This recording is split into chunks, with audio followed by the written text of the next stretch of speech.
a resenha dessa semana para a próxima. Tá lá no Google Classroom, tá? A gente conversou na primeira aula, a maioria de vocês estava lá, alguns já fizeram aula comigo, sabem como é que é. Toda aula tem uma perguntinha, uma resenhazinha, uma resenha que eu digo não é uma resenha de 10 páginas, uma resenha de 1 ou 2 páginas só para fazer, no máximo 2 páginas, uma página tá ótimo. Essa vai ser um pouquinho diferente, que eu quero que vocês pesquisem jurisprudência, mas eu vou explicar para vocês no final da aula. Deixa a galera ir entrando aí, só tem 9 por enquanto. 8 comigo. Oi, Douglas.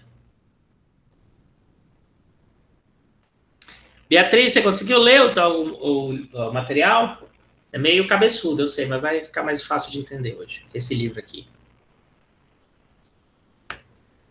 Oi, professor, eu consegui. Um pouco, pelo menos, em parte. Tá, eu acho que a gente não vai dar conta das 100 páginas hoje, tem mais ou menos 100 páginas, eu acho, nessa primeira parte, a gente talvez dê conta da metade na próxima aula. Ainda mais que é o comecinho da conversa, a gente tem que ir com calma com vocês, que não são do direito. Isso daí já, se a gente fizer 2 encontros, vai valer uma resenha só, né, professor? Não, hoje tem uma, semana que vem tem outra. Ah, não. Olha pelo lado bom, cara, vocês vão fazendo devagarzinho, quando chegar no final do semestre, vocês têm tudo já feito. É verdade. E, tipo, a resenha de hoje, a gente pode mandar até a próxima aula ou até... Até terça-feira. Eu botei até terça-feira da semana que vem. Que eu quero que, na verdade, eu queria que vocês fizessem hoje à tarde, depois da aula, tá? Se conseguir. Mas eu sei, como é aluno, eu deixei o prazinho maior. Mas o ideal é que vocês façam antes, porque vocês têm tempo para ler o material da próxima aula depois. O ideal é que vocês cheguem com a coisa lida na aula, sabe? Então, se vocês ficarem fazendo resenha terça-feira, aliás, se vocês ficarem fazendo resenha quarta ou quinta, vocês não vão ler a aula que vem. Já tem, Irã, depois eu vou explicar ela direitinho, tá? Ela tá um pouquinho mais difícil, essa que eu peço para vocês fazerem pesquisa jurisprudencial, eu vou mostrar para vocês até como é que é, algumas coisinhas assim básicas do direito. Deixa eu perguntar uma coisa, enquanto a galera vai entrando aí, vocês fizeram direito internacional público já? Porque acho que o normal é ter primeiro direito internacional público. Mais ou menos. Não tem mais ou menos, vocês tiveram disciplina, só quero saber isso. Eu terminei a matéria, né? Mas agora dizer que tive a disciplina, assim, é muito forte. Bom, aí... Inclusive, professor, o senhor está dando direito público? Público? Que dia?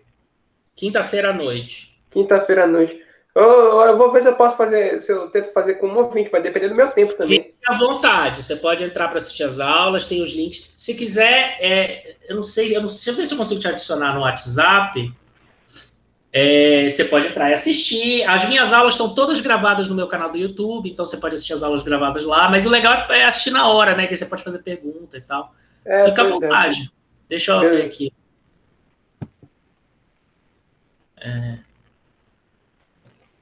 Nossa, peraí, deixa eu só responder uma coisinha aqui. Depois eu fecho meu WhatsApp.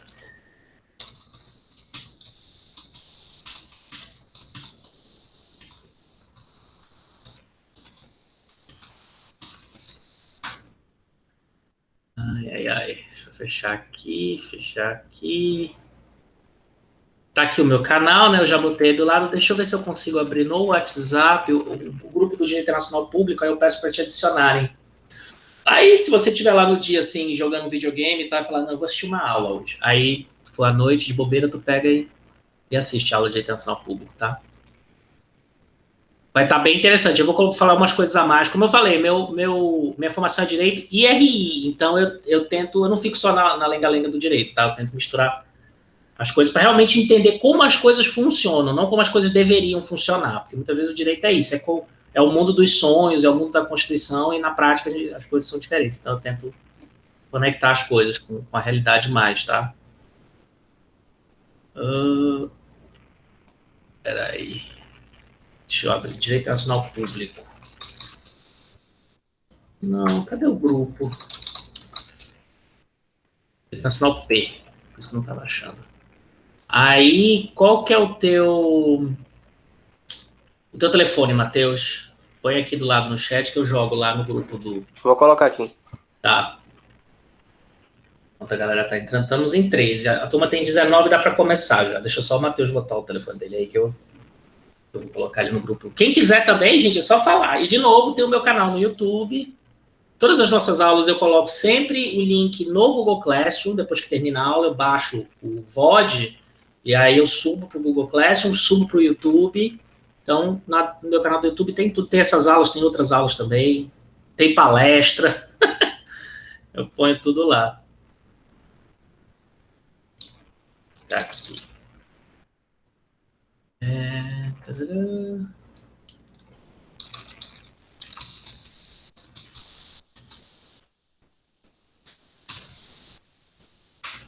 Aí. Vamos começar. Bem-vindos a todos. Vamos começar com a discussão do tema. Se eu tirar algumas dúvidas com vocês, vocês viram de internacional público, né? O Matheus falou que vocês tiveram a disciplina e tal. Eu imagino que vocês tenham visto a discussão sobre a recepção de tratados internacionais de direito no direito brasileiro. Aquela coisa da emenda 45, dos tratados de direitos humanos. Tem uma partezinha meio introdutória aí do direito público que é bom ter em mente no direito privado também, talvez seja uma coisa que pareça importante. O livro da Nádia, eu passei para vocês perceberam que eu passei a partir da página 168, inclusive. Porque o início do livro dela é muita coisa que vocês viram de direito internacional público, são coisas assim, de tratados internacionais, né, coisas que não são bem da nossa matéria, tá?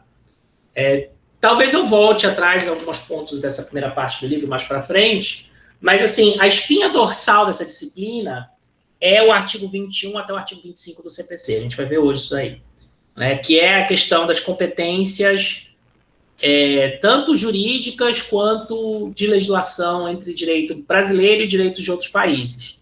Como é que funciona a interação da justiça internacional, da justiça de outros países com a justiça brasileira. Porque uma decisão que foi tomada pelo judiciário de outro país não pode ser aplicada no Brasil, porque senão violaria a soberania nacional. Essa coisa tem que ser traduzida pelo judiciário brasileiro para entrar em efetividade. A principal coisa que a gente que eu vou ficar feliz se vocês saírem entendendo dessa disciplina, é a questão das 3 formas pelas quais o judiciário brasileiro interage com a justiça de outros países. Os 3 mecanismos, os 3 sistemas, tá?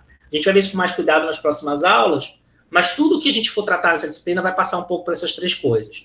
Né? Que 3 sistemas são esses? O procedimento de homologação de sentença estrangeira, o procedimento que a gente entende chamado de carta rogatória, e uma terceira coisa que a gente coloca numa nomenclatura geral de cooperação internacional, que são outras formas de interação que são reguladas por tratados específicos. A gente vai ver isso com mais detalhe nas próximas aulas, tá? Hoje a gente vai discutir um pouquinho competências e tal, mas eu quero adiantar esse ponto para vocês. Inclusive, o trabalho que vocês vão fazer na resenha de hoje vai tratar de homologação de sentença estrangeira. Essa questão da homologação de sentença estrangeira, talvez vocês tenham tratado um pouquinho de direito público também, mas é um mecanismo pelo qual você pega uma decisão judicial ou de um organismo internacional, né, mas isso é muito raro, eu nunca vi, tá? Mas em tese é possível, de uma Corte Interamericana de Direitos Humanos, por exemplo, ou, como é mais comum, do judiciário de outro país. Então, a Justiça do Chile deu uma sentença, só que essa sentença precisa ser aplicada aqui no Brasil, ela tem efeitos aqui no Brasil por qualquer razão. Você não pode pegar a sentença lá do Chile e aqui no Brasil mandar a polícia prender alguém, sei lá. Você tem que passar essa sentença pela Justiça Brasileira. Antigamente, esse procedimento era feito pelo STF, pelo Supremo Tribunal Federal, porque como é uma coisa que mexe com soberania, tal, era tudo no STF. Só que o STF no Brasil é uma coisa de louco, faz muita coisa, e aí eles resolveram tirar isso daí e passaram para o STJ. Isso foi em 2003, com a emenda constitucional 45, que é a emenda da reforma do judiciário. Esse negócio de sentença, de homologação de sentença estrangeira, tudo foi para o STJ, que é o Superior Tribunal de Justiça, também em Brasília, tá? O Superior Tribunal de Justiça, de modo geral, só para vocês saberem, ele é encarregado de uniformizar a interpretação sobre lei federal. Porque cada estado tem a sua justiça, e até a Justiça Federal tem 5 tribunais regionais federais diferentes. E esses tribunais regionais federais e os tribunais de justiça estaduais, eles podem dar interpretações diferentes sobre a lei federal. Né? No caso do Brasil, toda a nossa legislação praticamente é federal, é diferente dos Estados Unidos, onde cada estado tem competência para legislar sobre muita coisa. Né? E aí isso cria um problema, porque a Justiça do Amapá pode dar uma interpretação diferente da Justiça do Pará, por exemplo, e precisa ter um lugar onde unifica, esse lugar é o Superior Tribunal de Justiça. Né? O Supremo também. Né? Essas coisas vão parar no Supremo, porque a nossa Constituição é muito grande e tal, às vezes essas coisas sobem para o Supremo. Mas, via de regra, é o Superior Tribunal de Justiça. Em particular, para o nosso tema que nos interessa, além disso, ele também faz essa coisa de homologação de sentença estrangeira. Né? Foi decidido alguma separação, um divórcio, um casal se divorciou fora do Brasil, tem bens aqui no Brasil, a Interpol precisa de autorização. A Interpol precisa, claro que precisa. A Interpol não é um órgão, assim... Na verdade, a Interpol não é uma polícia, tá, Irã? A Interpol, ela é uma junção das polícias dos países. Ela é mais um órgão de coordenação. Ela é meio parecido com a OMS, a Organização Mundial de Saúde. A Organização Mundial de Saúde, ela é até menos que a OMS, até. A Organização Mundial de Saúde ainda tem uma burocracia própria. A Interpol não. A Interpol, cada país indica um setor da sua Polícia Federal que está ligado à Interpol. Então, a Polícia Federal Brasileira tem alguns delegados, alguns policiais que estão na Interpol, né? Eles não estão na Interpol, eles que resolvem as coisas da Interpol. Né? A mesma coisa todos os países, o FBI americano, né? Polícia Federal do Chile. Então, é mais um órgão internacional de coordenação, não é uma instituição internacional que tem sua burocracia própria, né? O seu prédio, sua estrutura e tal. E assim, vocês que estão estudando RI, não sei se o Irã está começando agora, o Irã que é macaco velho no curso, ninguém entra em país de ninguém, tá, Irã? Nem polícia, nem juiz, nem judiciário, ninguém entra no país de ninguém no mundo, tá? Você só entra com exército e fazendo guerra, né? Ou a ONU, assim, em umas situações muito peculiares, específicas. Mas não isso daí só se tiver alguma coisa muito peculiar de tratado internacional desses países, antigas colônias, colônias que recentemente foram libertadas, né, no norte da África, colônias francesas, né, mas não pode, viu, Irã? Né, o governo americano, o FBI, o DEA, eles até entram lá, mas é tudo com autorização do governo colombiano, tem acordo aí internacional para eles poderem fazer isso daí, não é porque eles resolveram entrar lá e vão entrar, entendeu? A Interpol também. E aí, de novo, a Interpol não tem polícia, a Interpol são a união das polícias do mundo, né? Um órgão que meio que coordena aí cooperação internacional no setor das polícias, tá? Mas vamos voltar para o assunto que eu estava falando antes, que é o STJ. Então, o primeiro modo primeira peça importante, o primeiro sistema importante, que vocês vão precisar entender mais para frente, é a questão da homologação de sentença estrangeira, tá? Que, de novo, acontece pelo STJ.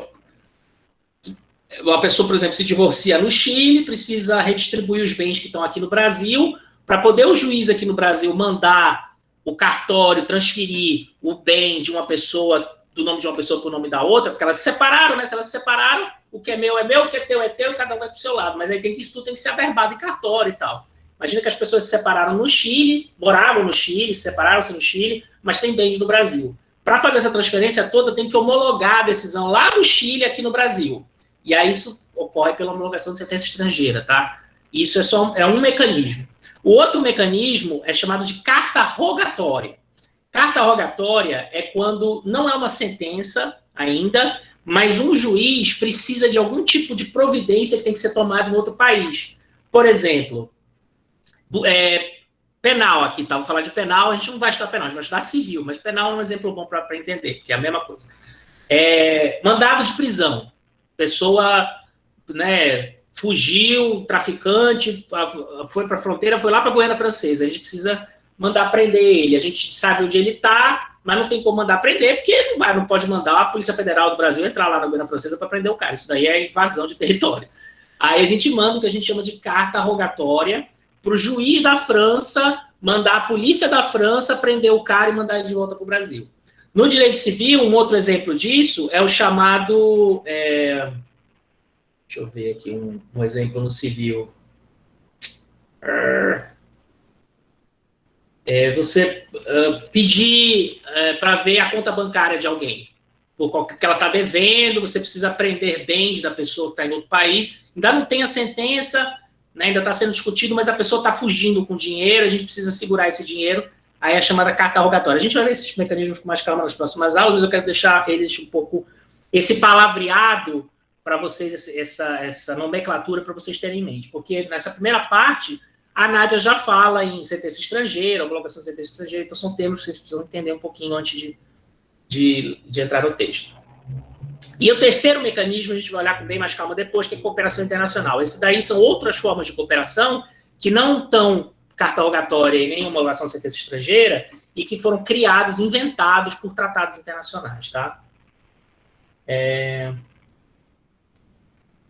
Pode, Irã, de modo geral, a tua resposta é sim. Tem que pensar um pouco na situação específica.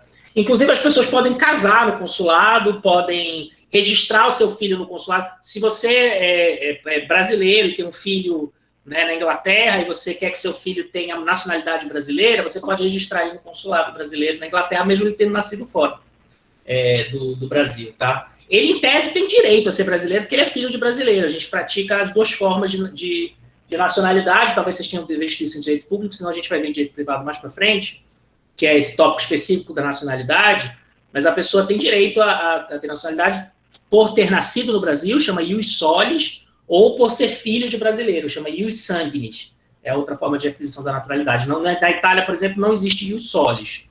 Né? No continente europeu como um todo não existe ius solis, tá? Como eles são muito nacionalistas, eles não querem saber de estrangeiro, é só ius sanguinis. Você pode ter nascido na Itália, mas se você não for filho de italiano e italiana, você não é italiano. Estados Unidos não. Os Estados Unidos eles botaram na Constituição lá que se nasceu nos Estados Unidos e é americano, agora tá uma bronca, porque eles não querem. A mulher, se ela pulou a fronteira do México, se ela pulou a cerca e pariu ali do outro lado da cerca, a criança é americana. Não tem o que fazer. Ela tem todos os direitos de cidadão americano. Então, é uma briga isso daí lá. Mas, enfim, só para responder a pergunta dele. Tá? Esses 3 itens são importantes. Agora vamos entrar no texto propriamente dito.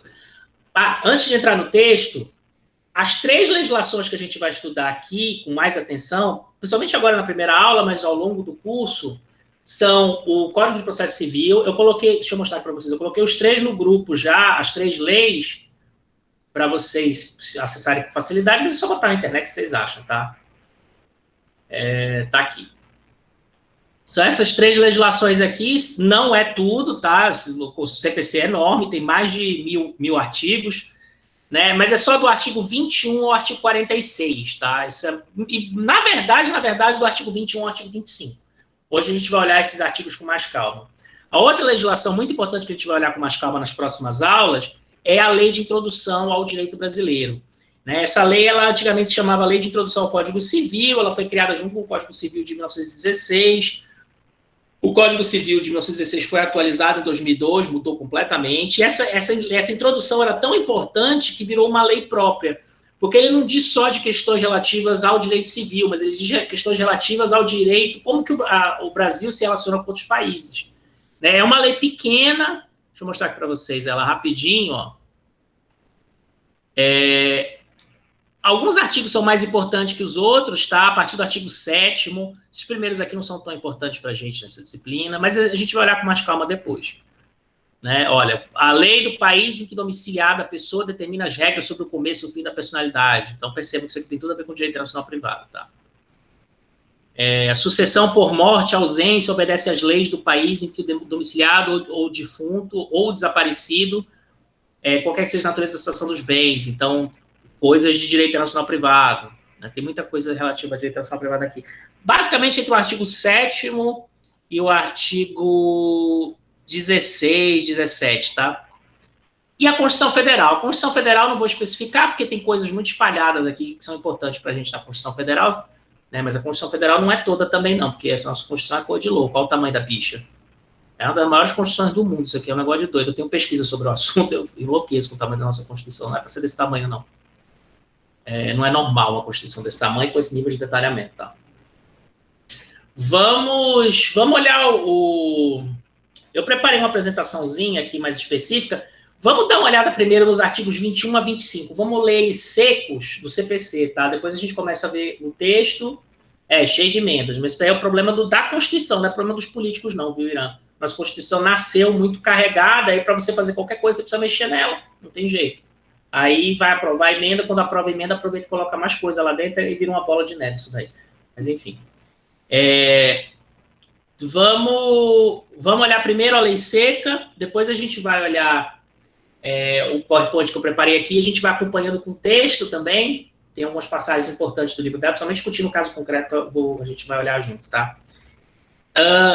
Outra coisa, só para mencionar para vocês, antes de começar também, Vocês já estudaram fontes internacionais, fontes do direito, né? Vocês devem ter visto CIED e Direito Internacional Público de novo. Fontes do direito. Quais são as fontes do direito? Existem as fontes primárias, as fontes secundárias, as fontes primárias, as fontes informais e tal, não sei o quê. São 4, 5 fontes do direito, em geral, que são mencionadas, que a lei, a jurisprudência. Jurisprudência são os julgados dos tribunais, a interpretação que os tribunais dão sobre a lei. Então, tem a lei, tem a jurisprudência, tudo isso é fonte do direito, tá? Porque é daí que vem o direito, daí que nasce o direito.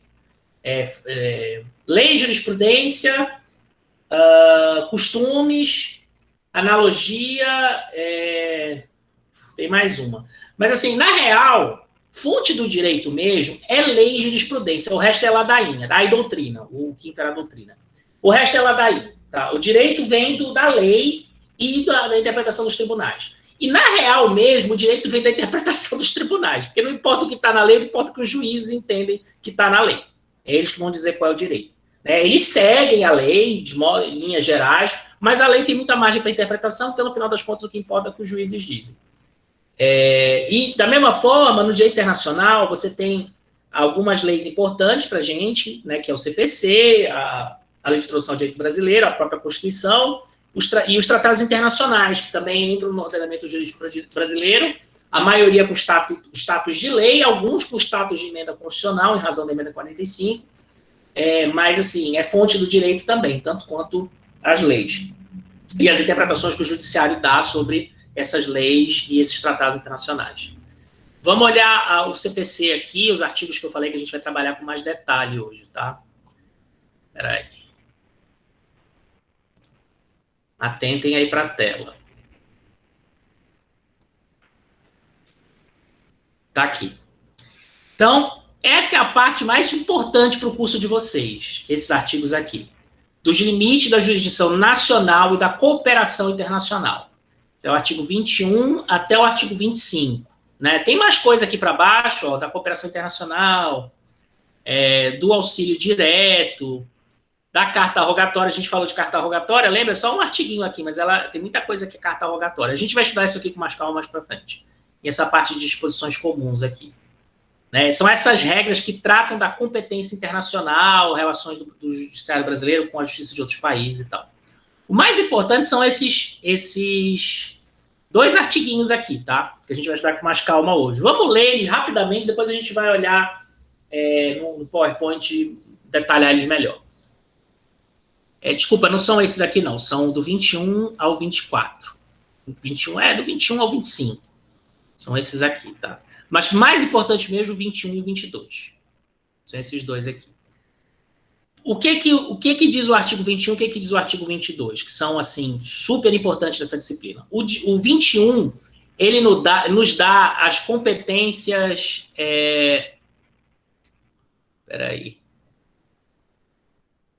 Desculpa, é o 21 ao 23. O artigo 21 e o artigo 22, eles tratam do que a gente chama de competência concorrente. E o artigo 23... para baixo, mas principalmente o artigo 23, tratam do que a gente chama de competência exclusiva. O que quer dizer um, o que quer dizer o outro? Competência concorrente é aquela competência que o direito brasileiro aceita que seja também feita em outro país. Né?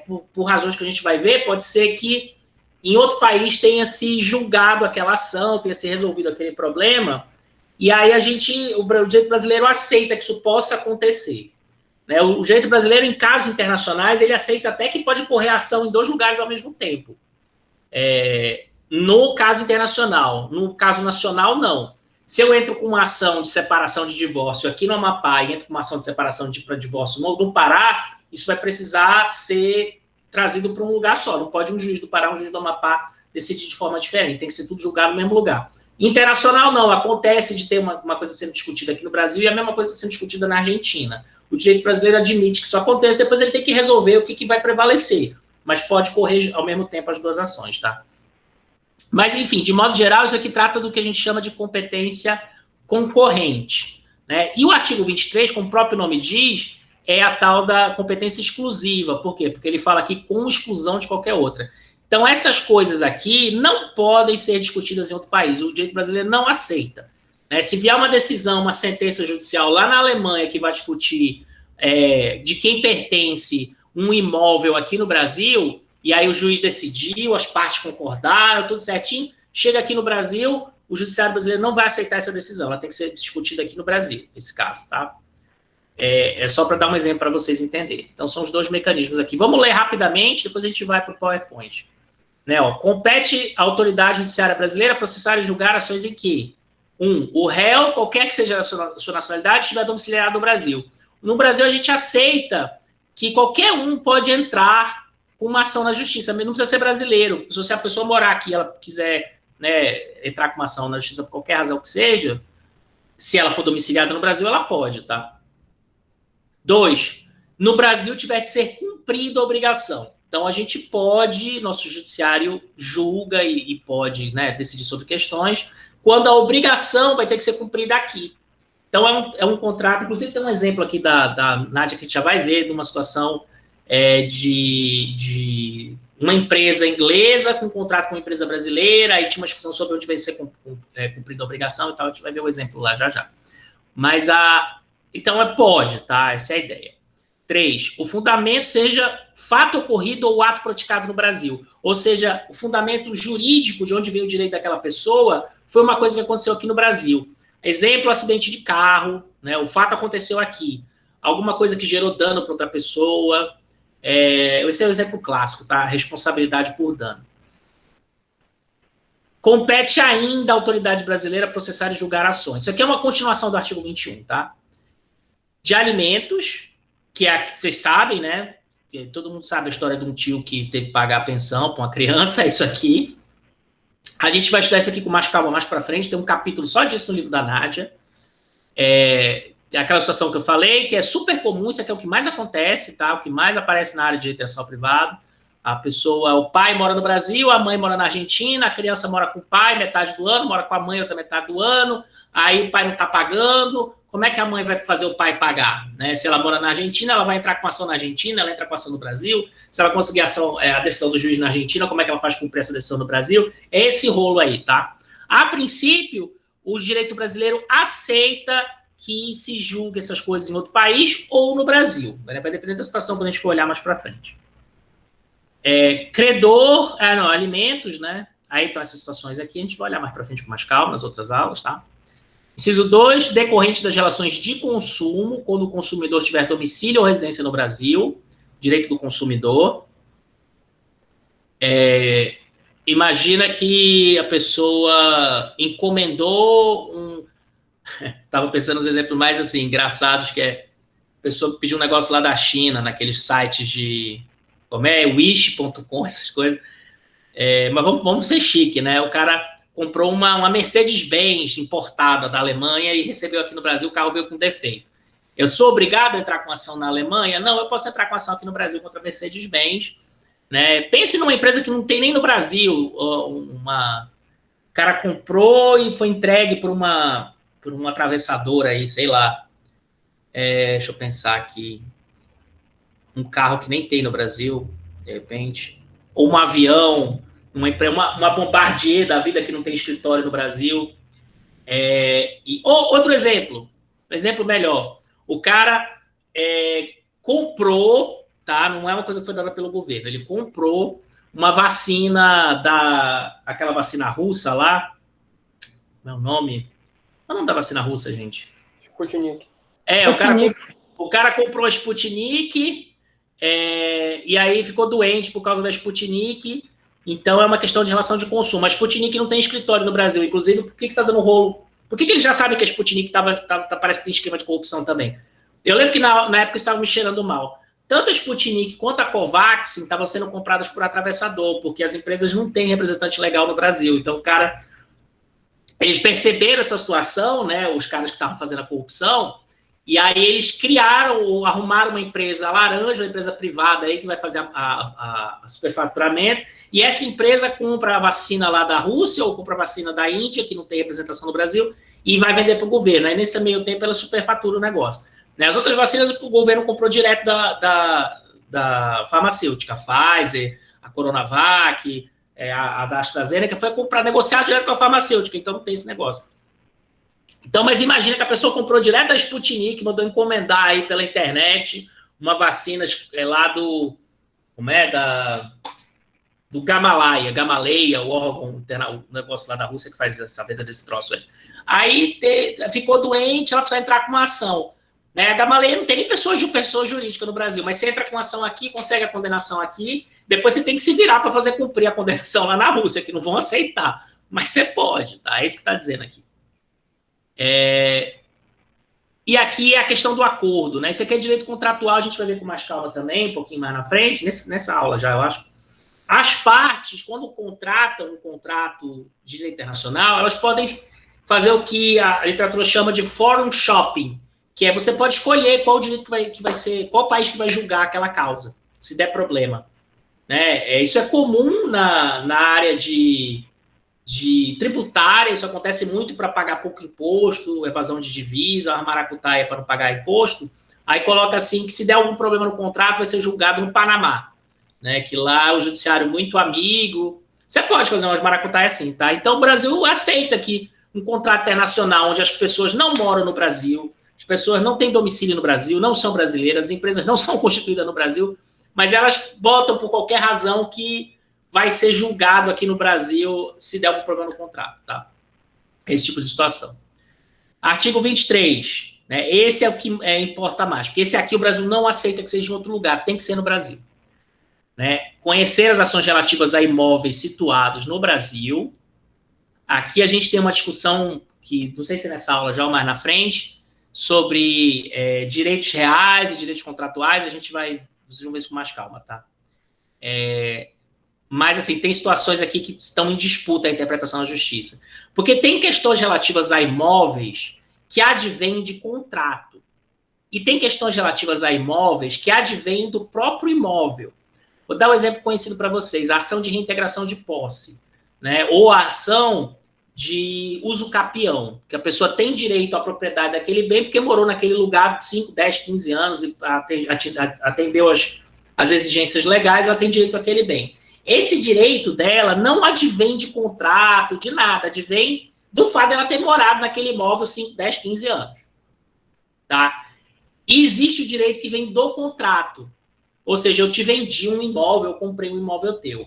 Existe uma diferenciação no direito entre essas duas formas de direito.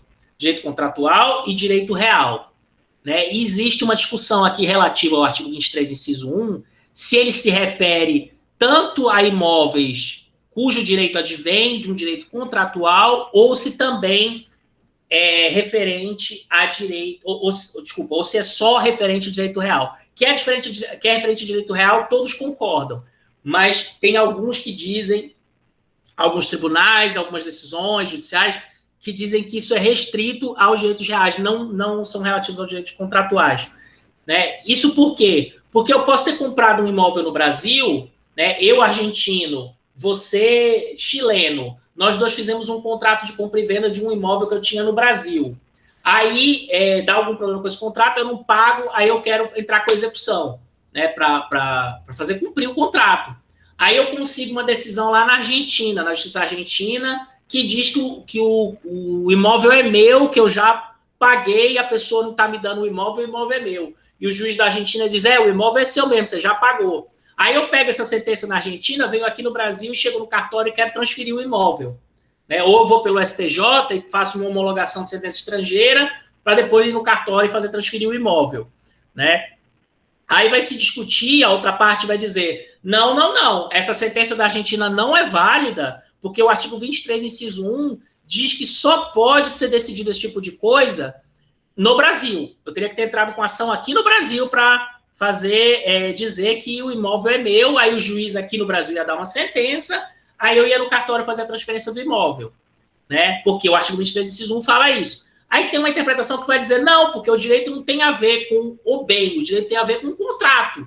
Contrato, a gente pode acordar qualquer coisa no contrato, né? Liberdade, aquela coisa do liberalismo, no contrato a gente decide o que quer e o direito advém do contrato, não vem do imóvel.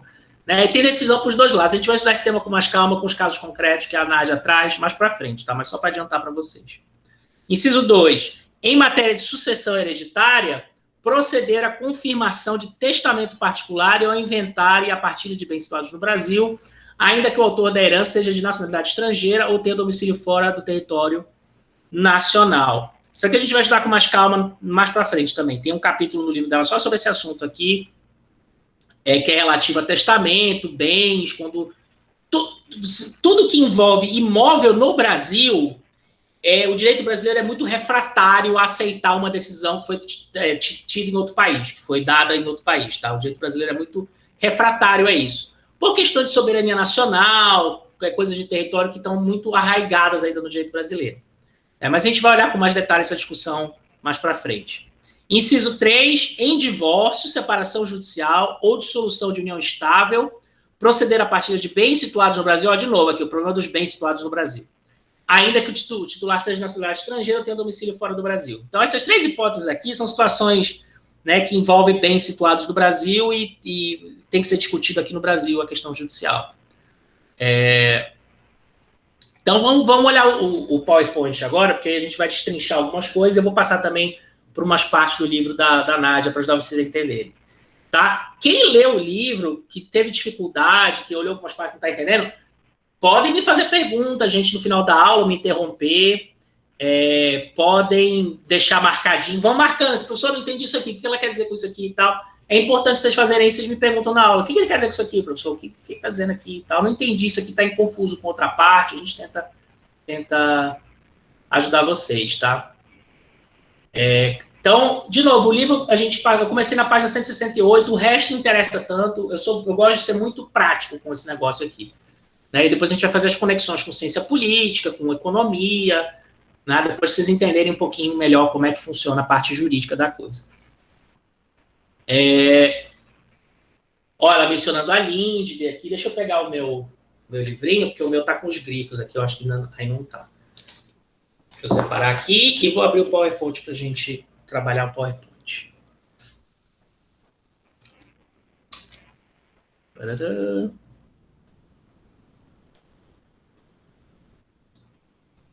Vamos lá. Estão vendo o PowerPoint aí na frente, né? Ué, por que ele não tá? Ah, tá aí. Estão vendo aí? Sim, dá para ver. Competência, aquilo que eu já falei para vocês, tá? Competência concorrente. Então, lá no artigo 21 e 22 do CPC, competência para julgar versus lei aplicável. Uma coisa é a competência para julgar, ou seja, dizer qual a justiça que vai julgar aquele caso. A outra coisa é a competência é a lei que vai ser aplicada, porque eu posso ter um caso que é julgado aqui no Brasil, mas a lei que vai ser aplicada vai ser a lei da Argentina, ou a lei da Inglaterra, ou o raio que o parta, entendeu? Uma coisa não impede a outra. A gente vai ver situações interessantes mais para frente com os exemplos da Nádia, onde isso acontece. Mas é comum. E tem briga. E a pessoa vai dizer, não, eu quero que aplique a lei brasileira. O outro vai dizer, não, eu quero que aplique a lei alemã. Né? A lei que vai ser aplicada ao caso concreto não necessariamente tem a ver com o país onde está sendo julgado. O direito brasileiro admite aplicar lei estrangeira em situações muito específicas que são tratadas aí na lei de introdução às normas do direito brasileiro, artigos 7º e 17. A gente pode dar uma lida neles rapidinho para vocês terem uma noção aqui, tá? Deixa eu até mudar aqui o compartilhamento, porque eu quero que troque também para vocês facilmente. Vamos dar uma olhadinha na lei de introdução ao direito brasileiro. É o artigo 7º aqui, ó. Só para a gente ter uma noção, a lei do país em que domiciliada a pessoa determina as regras sobre o começo e o fim da personalidade, o nome, a capacidade e o direito de família. Realizando-se o casamento no Brasil, será aplicada a lei brasileira quanto aos impedimentos, dirimentos à formalidade da celebração. O casamento de estrangeiros poderá celebrar-se perante autoridades diplomáticas ou consulares no país de ambos os nubentes. Então, assim, o ponto de exemplo aqui principal é esse início aqui. A lei do país em que domiciliada a pessoa determina as regras sobre o começo e fim da personalidade. O que isso quer dizer, por exemplo? Por exemplo, no Brasil, você só pode casar com 18 anos. Você não pode casar com menos de 18 anos. Você pode casar a partir de 16 anos com autorização dos pais, tá? Se você tiver sido emancipado por decisão judicial, tem algumas exceções aí. Mas, via de regra, é a partir dos 18. Mas, sei lá, na Argentina, de repente, você pode casar com 14.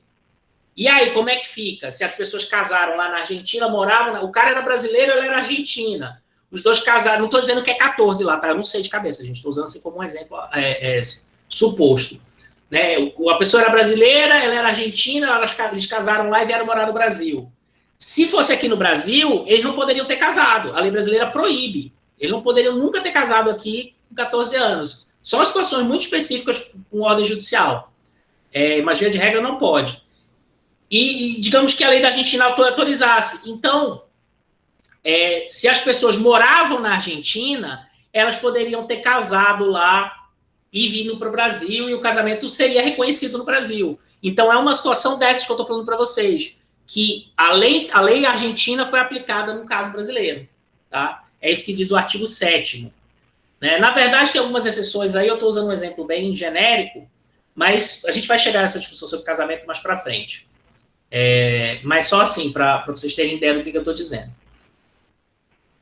Peraí, vamos voltar para o PowerPoint aqui. Então, esse é um exemplo. O artigo 17 é outro, deixa eu pegar aqui o artigo 17.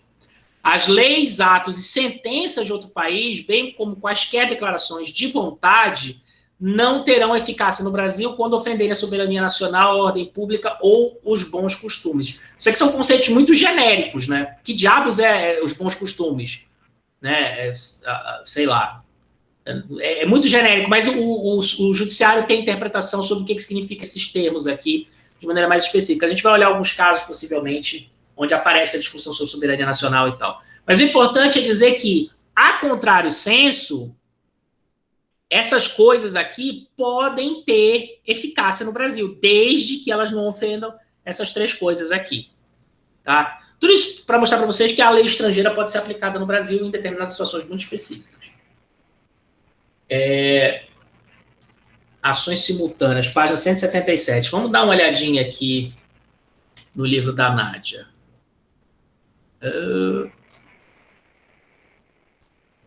Página 177. Por que eu marquei a página 177?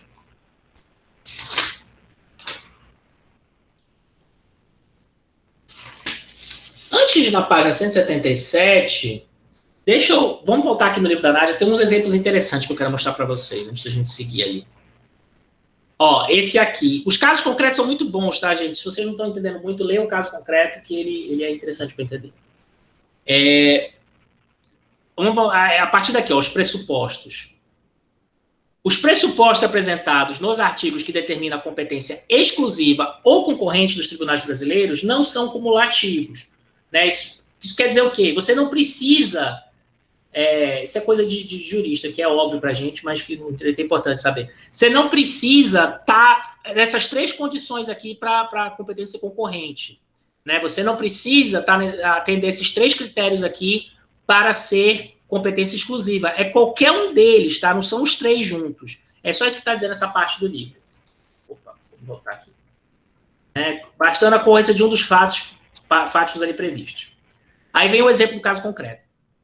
O STJ decidiu a respeito no RESP 8.804.306, RESP é recurso especial, tá? Vocês não precisam entender a parte processual, mas se estiverem curiosos, recurso especial é um recurso que você... Quando você entra com uma ação no judiciário, você entra com a ação, aí tem uma sentença do juiz de primeira instância. Daquela sentença cabe recurso. Esse recurso, em geral, chama-se apelação.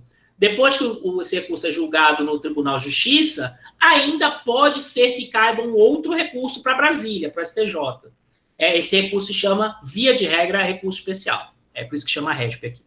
O STJ decidiu a respeito no RESP, ao dirimir controvérsia relativa a um contrato de distribuição de produtos fabricados por empresa sediada no Reino Unido, como a execução contratual ocorreria no Brasil, havia incidência do então artigo 88, hoje artigo 21. É porque esse caso aconteceu durante a vigência do antigo Código de Processo Civil. O Código de Processo Civil era de 1973 e foi renovado agora em 2015. A lei mudou. Tá? 2015 para cá a gente trabalha com outro CPC.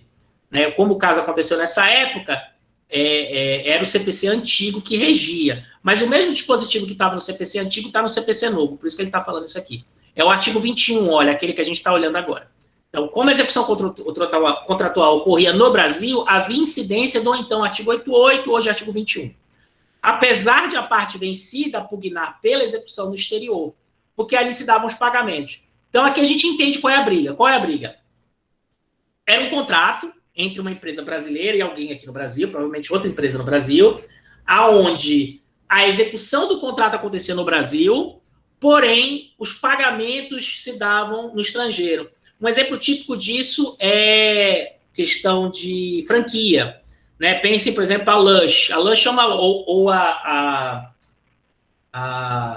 L'Occitane. A L'Occitane é uma empresa francesa, tem a L'Occitane en Provence, tem a L'Occitane ao Brasil, que tem aqui até no shopping. A ao Brasil deve ser aqui no Brasil já, mas a L'Occitane ao Provence tem em outros estados. Aqui no Macapá não tem, mas em São Paulo tem loja do L'Occitane ao Provence. Então, o cara que tem a franquia da L'Occitane lá em São Paulo, ele tem um contrato assinado com a empresa francesa. A Lush é uma empresa também que vende sabonete, cosmético para mulherada, esse tipo de coisa. Ela é uma empresa inglesa, e aí o cara quer abrir aqui no Brasil uma franquia, ele paga a franquia, ele assina contrato com a empresa americana. Né? Não tem uma brasileira que faz intermediação. Tem lugar que tem. O McDonald's, por exemplo, eu tenho quase certeza que tem uma McDonald's aqui no Brasil que faz os contratos de franquia, tudo aqui no Brasil mesmo. Mas tem umas lojas mais chiques, tipo, sei lá, Armani e tal, que não tem uma Armani no Brasil. A Armani fica na gringa, o cara faz um contrato de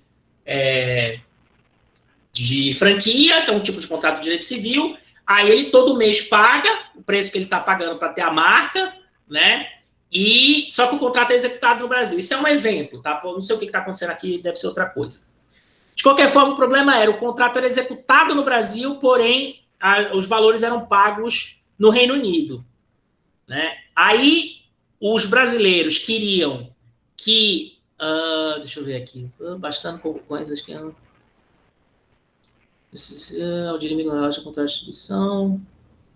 Como a execução contratual ao incidência então artigo, apesar da execução no exterior. Então, uma parte queria que a coisa fosse discutida aqui no Brasil, no judiciário brasileiro, segundo a lei brasileira, e a outra parte queria que fosse discutido no Reino Unido, no judiciário do Reino Unido, segundo a lei do Reino Unido. De notar, no corpo do acórdão, que a cláusula de foro, por meio da qual as partes haviam escolhido o foro inglês, foi desprezada na esteira de acordos anteriores do STJ. Né? Aí que ele já está indicando o seguinte, esse contrato tinha eleição de foro. Eleição de foro é quando o contrato diz as causas referentes a essa situação vão ser julgadas em tal lugar, em tal país, em tal estado, isso chama eleição de foro. Né? Antigamente, isso aqui era preterido, hoje em dia é muito mais importante. Se os caras botaram no contrato, vai ser respeitado. Mas essa é uma decisão que era relativa ao CPC anterior, teve briga e o judiciário parece que decidiu que não valia a questão do foro escolhido. Se fosse jogado nos dias de hoje, a eleição de foro feita pelas partes teria afastado a competência dos tribunais brasileiros no termo do artigo 25. No antigo CPC não tinha esse artigo 25. Vamos voltar aqui na lei. Não compete à autoridade judiciária brasileira o processamento e o julgamento da ação quando houver cláusula de eleição de foro exclusivo estrangeiro em contrato internacional arguída pelo réu na contestação. Tá? Então, percebam que é o direito dos contratos aqui, que fala que se a pessoa colocou lá no contrato que vai julgar na Inglaterra, não importa o que está, né, no caso concreto, importa que tem essa regra aqui. Percebam que esse artigo pode entrar em conflito com o artigo 23, que fala que tem que ser julgado no Brasil qualquer ação relativa a imóveis situados no Brasil. Né? O artigo 25 fala, vale o que está no contrato. O artigo 23 fala, se for relativo ao imóvel, tem que ser julgado no Brasil, não importa o que tiver, porque o imóvel está no Brasil. Perceba que essas duas coisas estão em conflito, estão vendo? E aí tem situações concretas onde isso vai dar problema. Né? E tem decisão para um lado, tem decisão para o outro. Por isso que eu falei para vocês que é importante essa distinção entre direitos reais e direitos contratuais. Né? Para alguns autores, eles vão dizer, ok, o imóvel é no Brasil, mas o contrato onde eu comprei esse imóvel diz lá que a lei aplicada e o judiciário onde isso vai ser julgado é na Argentina. Então, não é obrigatório que seja feito no Brasil. A outra parte vai dizer, a outra parte que acha que a lei brasileira é mais benéfica, ele vai argumentar o contrário, né? Ele vai dizer, não, o artigo 23, inciso 1, fala que tem... Soluço. que tem que ser no Brasil. Né? Aí essa é uma distinção que vai dar argumento para um lado, vai dar argumento para o outro. De qualquer forma, se fosse um direito real, que a gente chama no direito, que é esse direito que vem não do contrato, mas da minha relação com a coisa, seria obrigatoriamente exclusivo no Brasil. Só para dar um exemplo para vocês do tipo de problema que dá essas discussões aqui. Né? O artigo 23 e o artigo 1, eles podem estar em conflito entre si numa situação concreta. Né? Mas no exemplo que ela está dando aí, que ela deu aí nesse caso concreto, vale o artigo 25, porque não é nenhum imóvel que está se tratando. Se trata de um contrato que não envolve imóvel. Tá? O interessante do caso concreto que ela menciona aí é que, de acordo com o antigo CPC, não tinha esse artigo 25. Então, o judiciário afastou a cláusula de eleição de foro. No novo CPC, isso não seria possível, porque está muito claro aqui, já tem muita decisão que diz que é isso mesmo, que se o contrato fala que vai julgar na Alemanha, ou na Argentina, ou no Chile, ou no raio que o parta, vai ser julgado lá. Né? A gente aceita fora shopping, que a gente chama. Vamos voltar aqui então, esse exemplo era esse, tá? Deixa eu ver se tem mais alguma coisa interessante. Não, acho que a gente já vai pular lá para a página Tem um exemplo anterior que também está bem interessante aqui que eu marquei, que também tem a ver com essa coisa de eleição de foro, tá? Deixa eu mostrar para vocês aqui. Os casos concretos é a melhor coisa para estudar. Se vocês conseguirem entender o caso concreto, vocês estão entendendo a briga. Né? Como é que se dá essa discussão jurídica. 175 é um caso da TAM. Vocês lembram daquele avião da TAM que caiu lá em São Paulo, em Congonhas, um tempo atrás? E também aquele caso daquele avião americano, aquele jatinho americano que bateu num avião da Gol lá na Amazônia. Eles estavam no ar e eles se chocaram, a asa de um cortou a asa do outro. Você lembra dessas histórias?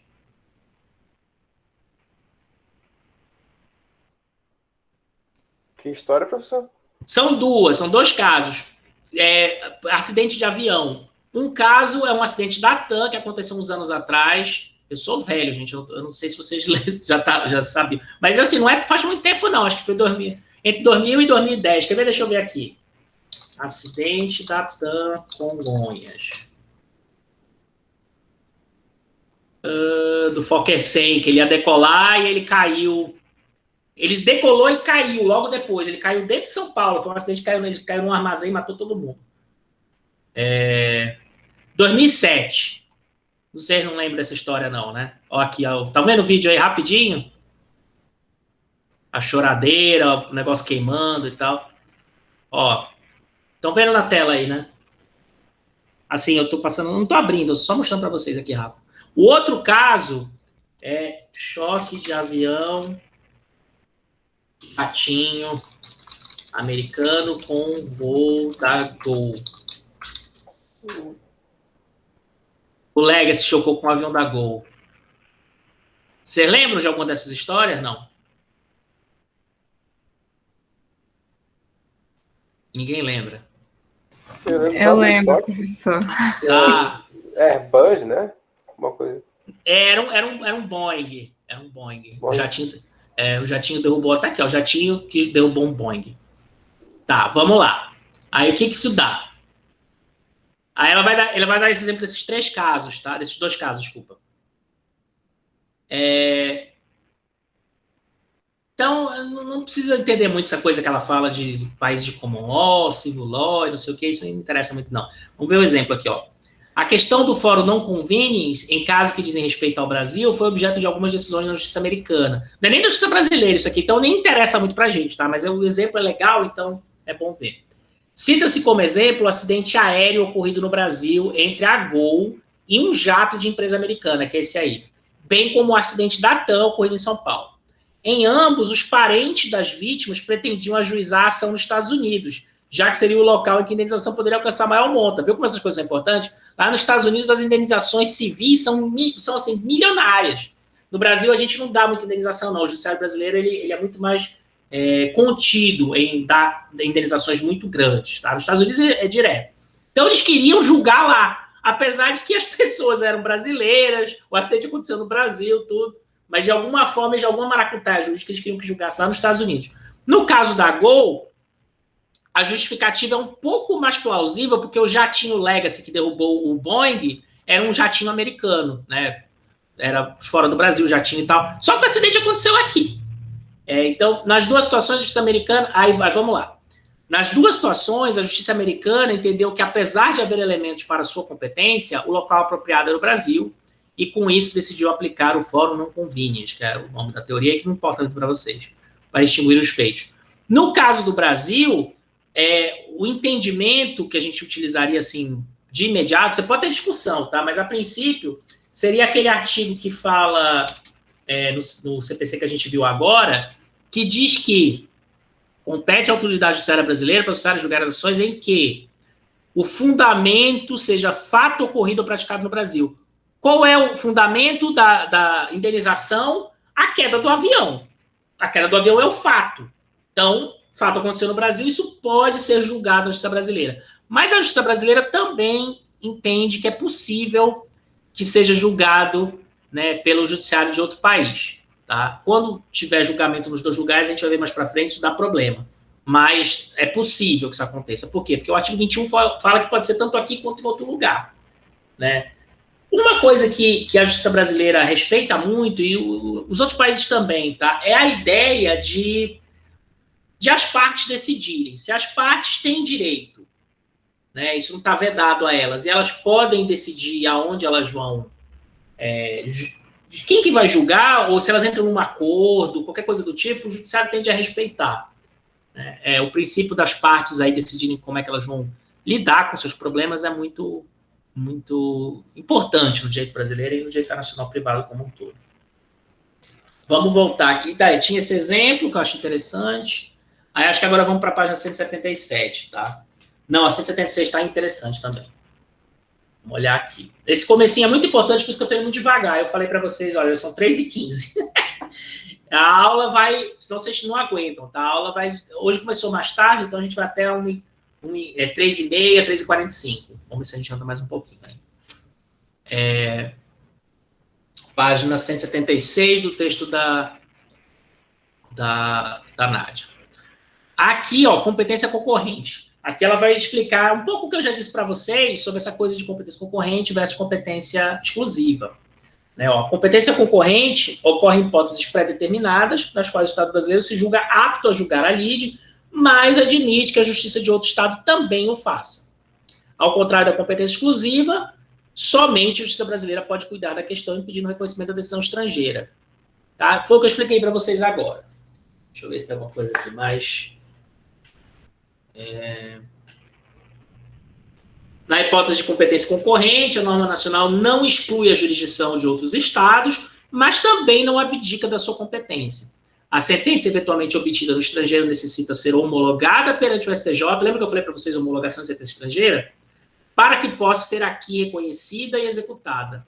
Havendo competência concorrente, o autor poderá escolher entre a tutela jurisdicional brasileira ou estrangeira. Optando pela estrangeira, será homologável a sentença daí advinda. Aquilo que eu falei para vocês, o cara tem uma sentença lá do Chile, aí ele faz a chamada homologação de sentença estrangeira no Superior Tribunal de Justiça brasileiro para obter efeitos da sua sentença estrangeira aqui no Brasil. Essa parte está bem importante para vocês lerem essa página toda. Eu não vou ler toda, tá?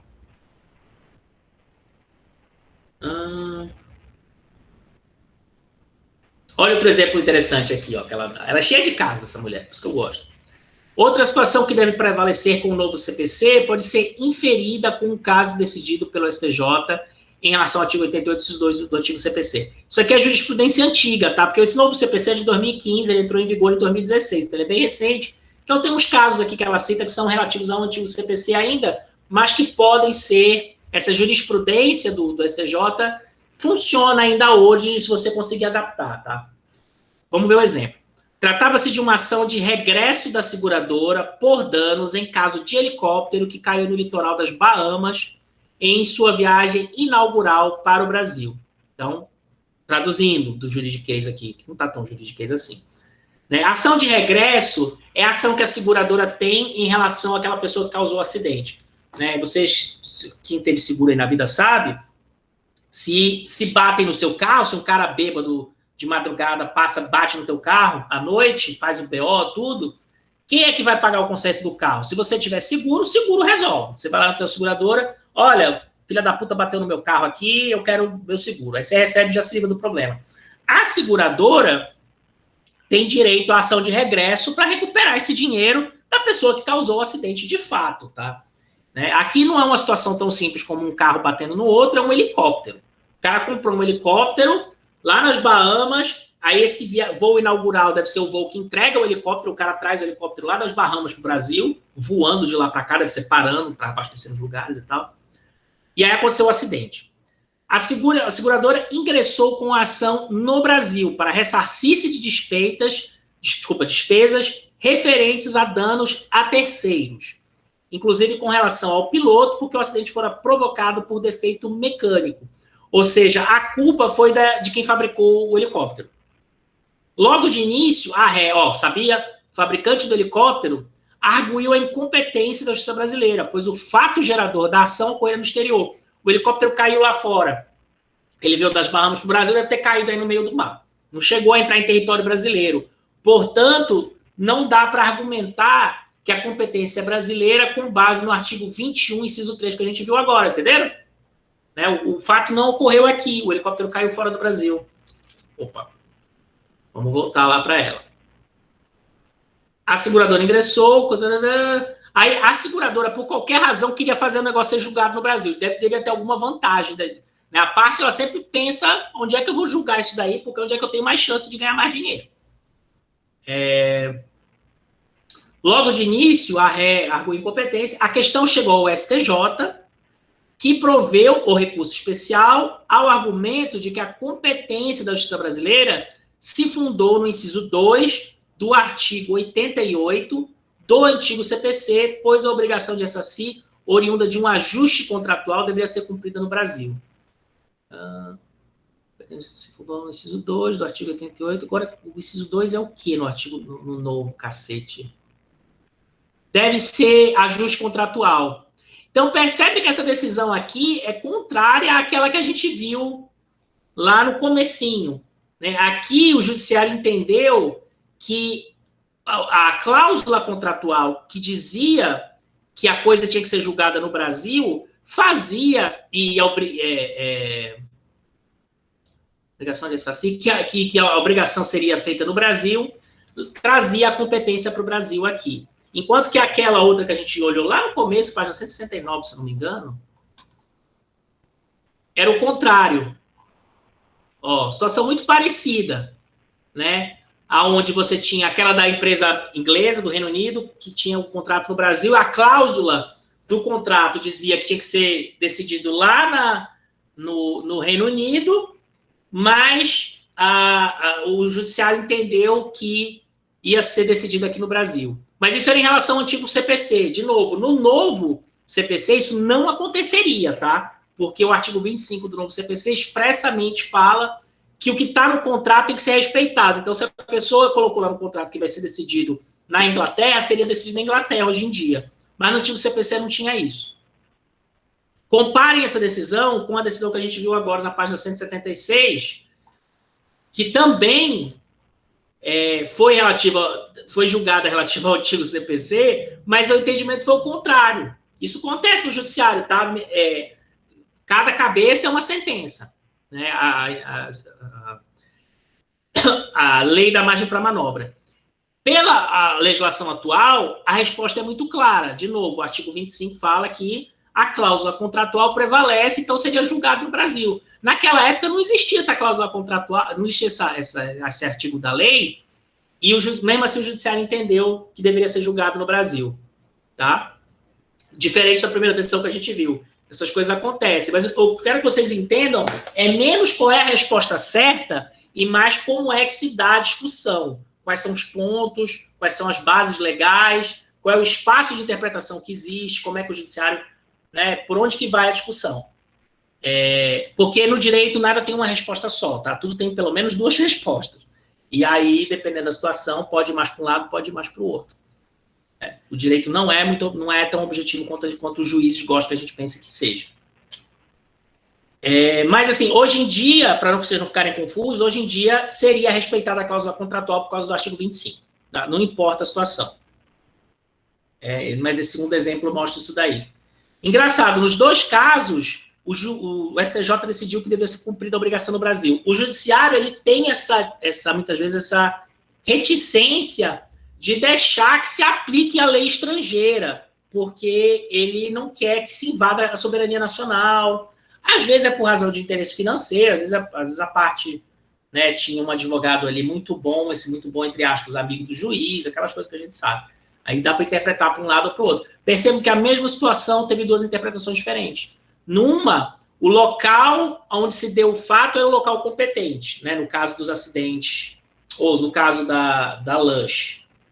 No outro, né, que lá no caso da Lush, da empresa lá do Reino Unido, a obrigação ia ser cumprida no Brasil, então o judiciário entendeu que a justiça brasileira era competente. Aqui, o fato aconteceu fora do Brasil, o avião caiu no estrangeiro, porém o judiciário mesmo assim entendeu que o Brasil era competente em razão da cláusula contratual. No outro caso, a cláusula contratual foi ignorada, nesse aqui a cláusula contratual foi aplicada. A lei era a mesma nas duas situações, mas a interpretação foi outra.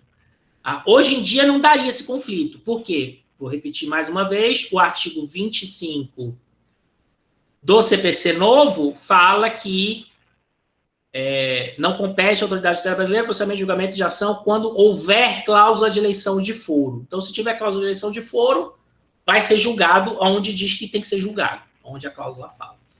Ficou claro ou está confuso? Vocês estão entendendo, gente? É muita informação, mas vocês estão conseguindo entender o raciocínio, pelo menos?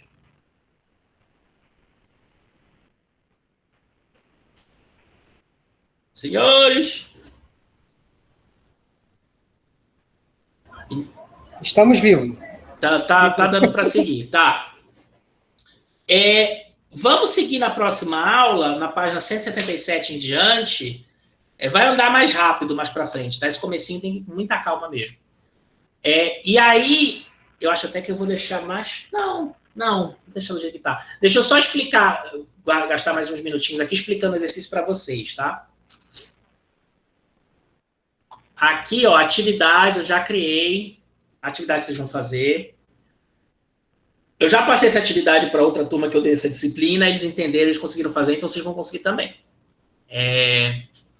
Só lembrando, olha, a gente tem só 12 alunos aqui no Google Classroom, tá? No Cigá tem 19 alunos. Então temos 7 colegas aí, vamos até olhar quem aqui não tá, porque se você for algum amigo de vocês, vocês avisam, porque se a pessoa não entrar no Classroom, não fizer as resenhas, ela vai bombar.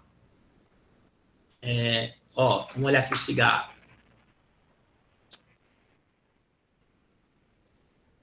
Tadadã. 19 alunos, estão vendo? Vamos olhar quem são os alunos aqui.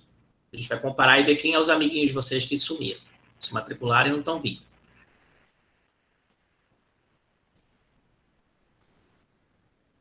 Turma participante.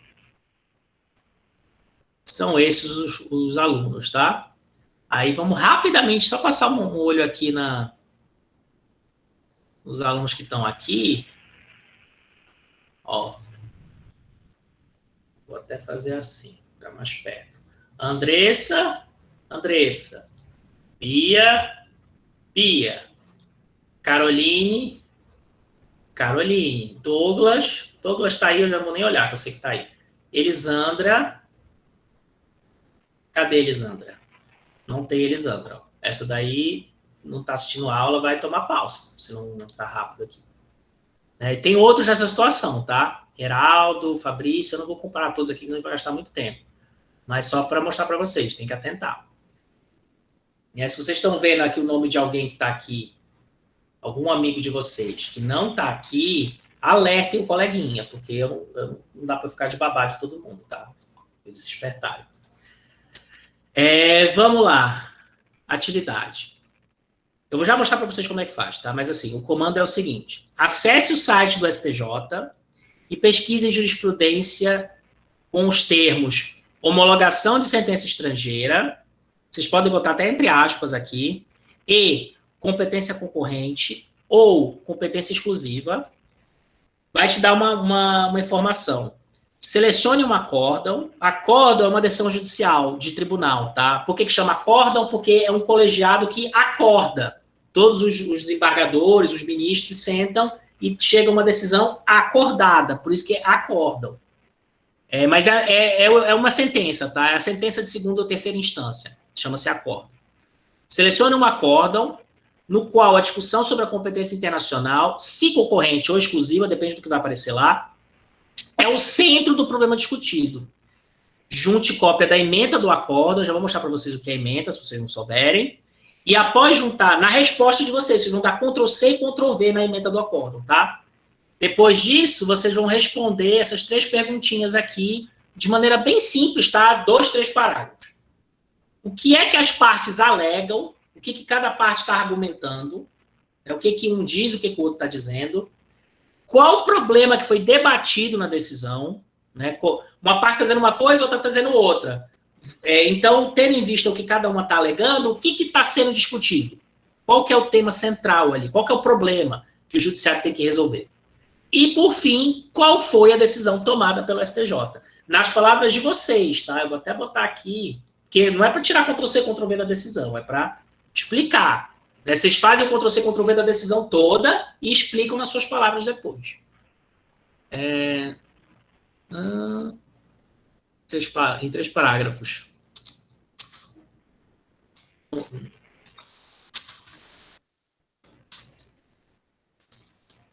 Nas suas palavras, seguinte. Deixa eu mostrar para vocês rapidamente como é que faz pesquisa no site da STJ, que vale para qualquer tribunal, tá? Dá até para botar no Google direto esses termos aqui, o Google vai te jogar alguma coisa aí. Repetindo, só quem faz homologação de sentença estrangeira é o STJ. Isso está determinado na Constituição Federal, tá? Quer ver? Só vou mostrar rapidinho para vocês. Homologação, tá aqui, já até me mostrando. Aqui era antigamente, percebe que foi riscado? Isso aqui era a antiga Constituição, era o STF, agora não é mais. Agora é o STJ. Tá aqui no artigo 105, inciso 1, a linha I da Constituição Federal. Compete ao Superior Tribunal de Justiça processar e julgar originariamente e a homologação de sentenças estrangeiras e a concessão de exequatur das cartas rogatórias. Carta rogatória a gente vai ver depois, tá? Exequatur é quando o juiz diz para cumprir a carta rogatória. Depois a gente vai estudar isso daí. Vamos olhar isso aqui primeiro. Homologação de sentença estrangeira, tá? Depois a gente vê carta rogatória. Vamos ver no STJ como é que isso é feito. Eu botei o link para vocês na atividade. Tem um link aqui para facilitar a vida de vocês, tá? Vocês vão aqui nesse link, mas dá para pesquisar no Google, dá para vocês mesmo se virarem. Mas aí deixa eu mostrar para vocês como é que é. Tá aqui, é esse site aqui. STJ, jurisprudência, inteiro teor de acordo, informativo de jurisprudência. Pesquisa de jurisprudência, aí você põe aqui. O que eu disse que era para pôr? Homologação de sentença estrangeira. Competência exclusiva. Assim. Enter. Só apareceu um, droga. Eu botei um critério muito ruim. Mas tem um aqui, Aí, isso é ementa. Até aqui. Isso aqui tudo é ementa, É o resumo, tá? Se vocês quiserem ler o texto todo... não. Tem 29, desculpa. Tem 29 exemplos aqui, com competência exclusiva. Competência concorrente vai ter outros exemplos. Se vocês quiserem ler o acórdão inteiro, que às vezes é interessante, deixa eu ver aqui onde é que é. Consulta. Exibir inteiro teor, tá aqui. Exibir inteiro teor do acórdão. Tá aqui, Essa aqui é uma sentença judicial do STJ. Homologação de decisão estrangeira. Pode ser homologação de sentença, homologação de decisão.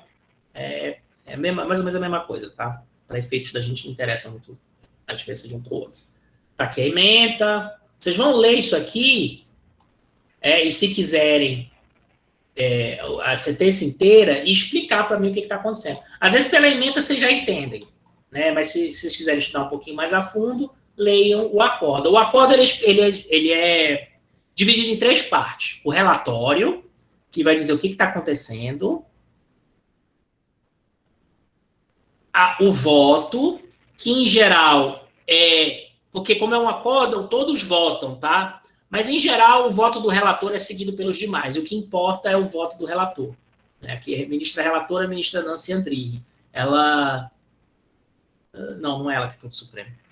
voto, tá aqui. Aí ela vai dizer o que ela vai decidir. Aqui o que está acontecendo, depois, o que ela acha que é o certo, né? Ela vai dizer a opinião dela, e aí no final vai sair o que foi decidido.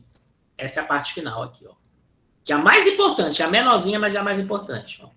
Nessas razões, julga improcedente o pedido de homologação de sentença estrangeira, ou seja, se aqui a sentença não foi homologada. Por que será? Né? Vocês vão me dizer, escolham um aqui, qualquer um. Tentem não escolher o primeiro logo que aparecer, porque todos, né, para não repetir muito, mas façam do jeito que vocês quiserem, cada um faz o seu. E aqui é os honorários, tá? Isso aqui vai para o advogado. Ó. Mas aqui tem o resuminho. Aí essa é uma, aí você for baixando, documento 2, aqui é outra decisão. Aqui é a terceira, tem 29 aqui, ó. Com esses termos que eu botei. Se a gente voltar, eu posso colocar homologação de sentença estrangeira, competência concorrente. Vocês podem colocar concorrente ou exclusiva, tá? Mesma coisa, aqui tem quantos? 39 acordos. Decisões monocráticas é quando é só um ministro que decidiu. Aí tem coisas que só um ministro decide, tem coisas que todos têm que dar a opinião deles. Não interessa para vocês aqui saber quando um é quando é outro. Procurem aqui nos acórdãos, tá? Não venham aqui nas decisões monocráticas, não, porque esses aqui são mais interessantes. Deu para entender o trabalho? Sim, professor. Ótimo. Bem prático, vocês estão vendo? Eu quero mostrar como as coisas funcionam para vocês, não sei entrar muito na lenga-lenga jurídica.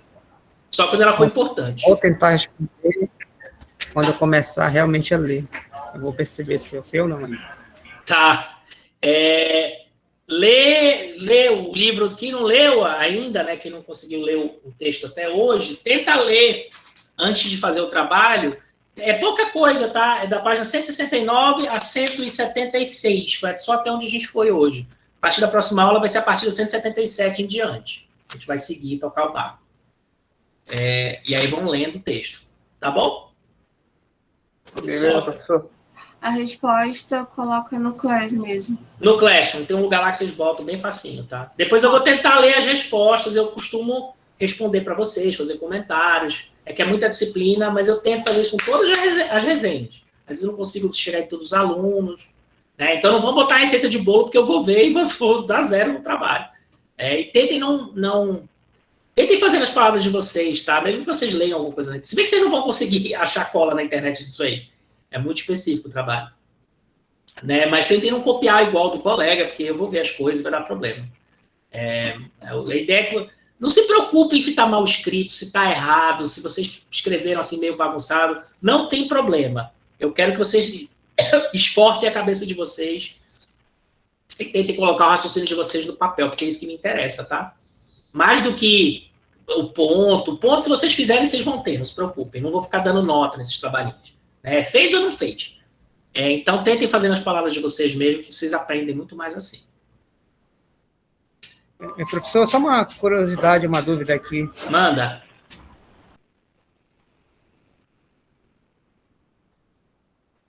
Manda, não. Relacionado a essa atividade, isso aqui é a segunda ou é a primeira? É a primeira. Ah, ok, obrigado. Aí semana que vem vai ter outra, na outra. Na primeira aula não teve, porque não tinha leitura na primeira aula, não faço atividade. Na última semana também não vai ter atividade, não. Né? Na última aula. Beijo. Toda semana vai ter atividade? Vai, Matheus. Ô, Matheus! Está fazendo a matéria, Matheus? Parece. Que bom. Toda semana, macho. Só que, assim, bom. Se perder uma ou outra, não tem problema, né? Pode entregar com atraso. Só que, assim, se entregou com atraso, vai perder ponto no final, né? Não vai deixar para entregar toda na última semana, que vai dar problema. A ideia é que vocês façam toda semana. Senão, vai virar uma loucura isso daí. Tá? Tentem fazer já hoje, depois da aula, porque vocês estão com a matéria na cabeça fácil agora. É fácil de sentar e fazer. Tu sabe já que tu faz direito, tu sabe fazer já pesquisa no STJ, tudinho. Então, tá logo hoje. Então tá, senhores. Semana que vem temos mais. Ok, professor. Boa tarde. Boa tarde. Boa tarde, beijão a todos. Espero que estejam gostando. Tchau, tchau. Boa tarde.